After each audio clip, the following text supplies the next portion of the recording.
رسول اللہ صلی اللہ علیہ وسلم نے فرمایا، اسلام کی بنیاد 5 چیزوں پر قائم کی گئی ہے۔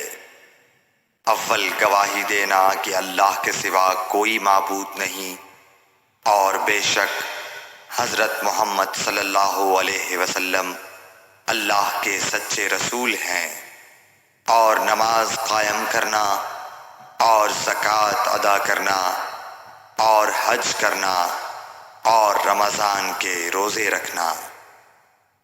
صحیح بخاری حدیث نمبر 8۔ نبی کریم صلی اللہ علیہ وآلہ وسلم نے فرمایا کہ ایمان کی 60 سے کچھ اوپر شاخیں ہیں، اور حیا شرم بھی ایمان کی ایک شاخ ہے۔